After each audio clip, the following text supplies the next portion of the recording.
नमस्कार, अतुल्य लोकतंत्र चैनल में आप सबका स्वागत है। मैं हूं आपका अपना दोस्त अतुल्य कुमार। बिहार के स्वास्थ्य मंत्री तेजस्वी यादव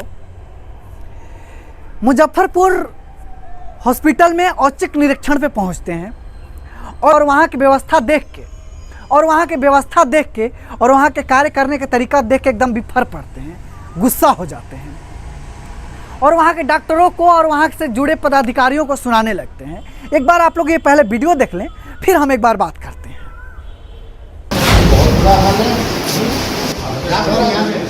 कोई डॉक्टर का वाला नहीं आता, कहीं तो डिस्प्ले बोर्ड नहीं है, मेडिसिन का लिस्ट का है, मेडिकल कॉलेज है, अल्ट्रासाउंड चलना चाहिए आपका, रोस्टर बोर्ड का है, रोस्टर बोर्ड यहाँ नहीं है,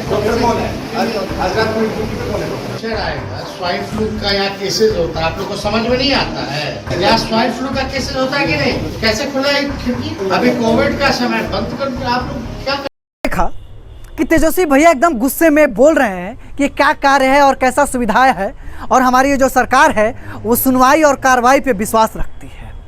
ऐसी निष्ठा और ऐसी नियत, ऐसी निष्ठा के लिए तेजस्वी भैया के लिए ताली बनती है।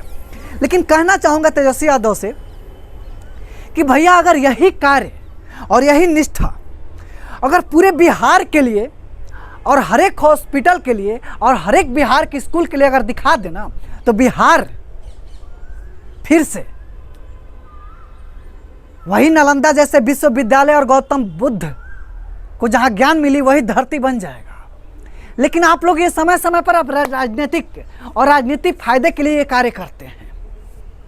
लेकिन इस कार्य के लिए हम आपको अवश्य सहानुभूति देंगे और अप्रिशिएट भी करेंगे। इसके साथ ये भी कहेंगे कि हमारे समाज में कुछ महिलाएं और महिलाओं के साथ स्वास्थ्य में जो भेदभाव होता है और स्वास्थ्य में जो उनकी लाचारी होती है वो जग जाहिर है। बिहार में किसी भी जगह अगर कोई इंसान बीमार पड़ता है तो हॉस्पिटल जाने के बजाय उस घर के लोग सबसे पहले उसको देसी उपचार के तरफ जाते हैं।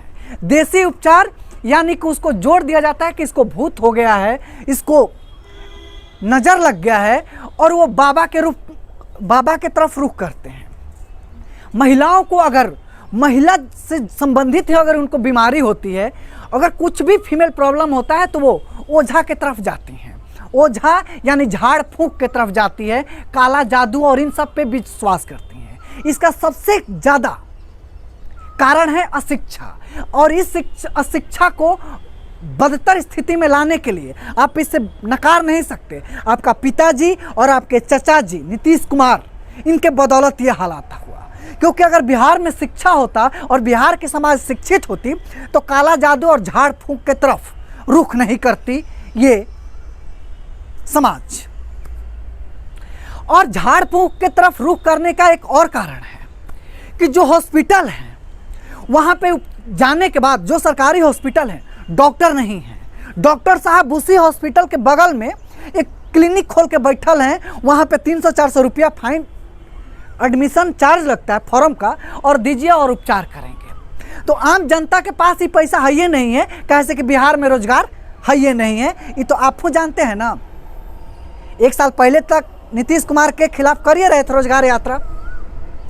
अब रोजगार है ये नहीं है, हाथ में पैसा नहीं है तो एक लाचार जनता कहाँ जाएगी? वो बाबा के पास जाएगी और वो बाबा उसका उपचार तब तक करता है जब तक वो इंसान अपना जान गंवा नहीं देता है। तो मैं आपसे कहना चाहूँगा कि जो बिहार में आशा वर्कर हैं, इनको अगर थोड़ी सी पावर दिया जाता और इनके तरफ आप लोगों का रुख हो और इनके तरफ भी आप लोग कुछ सोचें तो ये समाज को बदल सकती हैं। लेकिन इनको हायर करने से पहले इनका क्राइटेरिया हो, ये ना कि जो बिहार में नियोजित शिक्षक हैं, जो शिक्षा मित्र हायर कर रखा है, वैसे ही इनको भेड़िया चाल में हायर कर लिया जाए तो फिर इसका भी हाल बेड़ा गर्क ही हो जाए। इसके लिए क्राइटेरिया हो, शिक्षित हो, तो ये समाज को बदल सकती हैं। महिलाओं को जो महिला संबंधित बीमारी है उससे ये बात करके उसको ये सही कर सकती हैं। जब महिला गर्भ धारण करती है, जब महिला को डिलीवरी होता है, तो उससे बात करने के लिए और उसको सही डायरेक्शन में ले जाने के लिए तमाम परियोजना बनाई गई है। लेकिन वो ज़मीन पे नहीं है। आशा वर्कर भी चंद पैसे के लालच में उस महिला को सही रूप से उपचार नहीं करवाती है। और वो आशा वर्कर इसलिए नहीं करती है कि वो कहती हैं कि हमको फ्री में क्यों करवाएं, क्योंकि सरकार की तरफ से उनको प्रोत्साहन नहीं मिलता है। और प्राइवेट जो हॉस्पिटल हैं वो आशा वर्कर को पैसा देती है, इसलिए आशा वर्कर उस महिला को सरकार प्राइवेट हॉस्पिटल में शिफ्ट करवा देती है। इन तमाम चीज़ों को अगर आप सही करने के लिए कोशिश करें तो बिहार का स्वास्थ्य विभाग और शिक्षा विभाग दोनों सही हो जाएगा, और दोनों सही कीजिएगा तभी बिहार की उत्थान होगी। इसके अलावा बिहार की अगर कल्पना कर रहे हैं कि हम बिहार का समाज सुधार देंगे तो ये कभी नहीं होगा। आप एक ख्याली पुलाव बना रहे हैं। समाज को सुधारने के लिए आपको सबसे पहले हर एक जाति को एक बेंच पे लाना होगा, एक पेज पे लाना होगा। उसके लिए आप समाज के लिए और समाज में जाति और धर्म के नाम पे जो जहर घोलते हैं, वोट के लिए जो घटिया किस्म की राजनीति करते हैं, उसको आपको हटाना होगा, उसको त्यागना होगा, तभी कहीं समाज की उत्थान हो सकती है। लेकिन अभी हम आपसे इतना ही आशा कर रहे हैं, इतना ज़्यादा एक्सपेक्टेशन अगर हम कर लेंगे तो हम अपने आप को ही धोखा देंगे कि बिहार की स्वास्थ्य विभाग और शिक्षा विभाग को सुधार दीजिए तो बिहार अपने आप सुधारने के रास्ते पे आ जाएगा। क्योंकि बिहार में एक समय ज्ञान की बहार थी, ज्ञान नालंदा जैसे विश्वविद्यालय हुआ करते थे और इतने सारे इंडस्ट्रीज थे, कितनी सारी चीनी मिल थी जो कि बंद करा दी गई। और आज के दौर में क्या है, बिहार एक मजदूरों का मैन्युफैक्चरर बना हुआ है। यानी हर दिन बिहार से मजदूर ट्रेन भरकर दूसरे राज्यों के लिए प्रस्थान करते हैं और बिहार ये कई दशकों से ये कार्य कर रहा है। लेकिन ये आने वाली पीढ़ी ये आशा करती है कि अगर आप हमारे उम्र के हैं तो कुछ इन मुद्दों पे कार्य करें। जातिगत